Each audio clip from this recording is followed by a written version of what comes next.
Every afternoon, Thomas the Tank Engine puffs along his branch line with Annie and Clarabelle. First, they pass the water mill.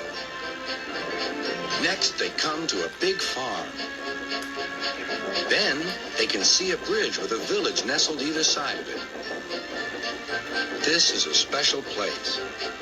Whenever children hear Thomas coming along, they stand on the bridge waving until he is out of sight.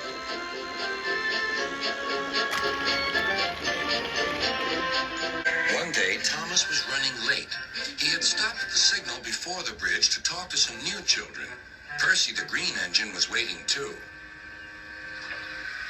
"Hurry up, Thomas," called Percy when the signal dropped.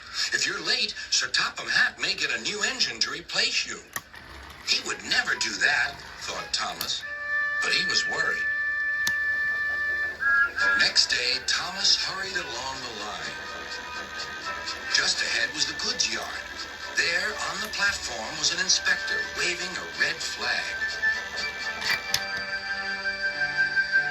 Next, Thomas saw some children. They were waving too. Something must be wrong, thought Thomas. This station is for goods, not passengers. "Help, Thomas, help! We're glad to see you," called the children. "Please, will you take us home?" The station master explained to Thomas's driver that the school bus had broken down, and all the parents would be worried if the children were late.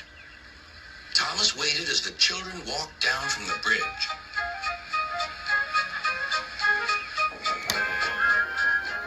Then he took the children to the next station where Bertie was waiting to take them home. When Thomas finished his journey, he was very late. He was worried that Sir Topham Hatt might be cross with him. "I warned Thomas," puffed Percy to James. "He's been late one time too many. He'll be in trouble now." But next morning, when Thomas picked up his passengers, Sir Topham Hatt was nowhere to be seen.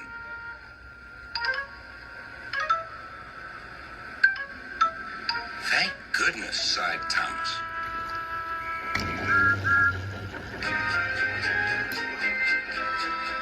Thomas knows every part of his branch line. Just ahead was a stretch where the hot sun had bent the rails on the track.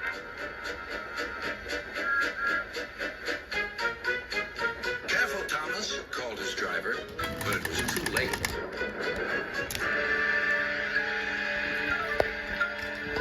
"That's done it," said his driver. "We shan't get any further today." "But what about my passengers?" asked Thomas. "Don't worry, they'll be looked after," replied his driver. While workmen repaired the line, Thomas had to shunt freight cars in the yard.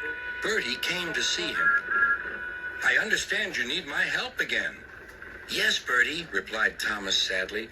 "I can't run without my rails." Bertie set off to collect Thomas's passengers.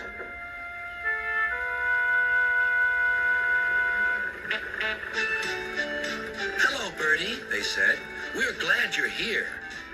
Bertie drove along the road that runs by the railway. He stopped at each station along the line. Sometimes he stopped between stations to let people off closer to their home. Thomas felt miserable. "I've lost my passengers to Bertie. They'll like him better than me."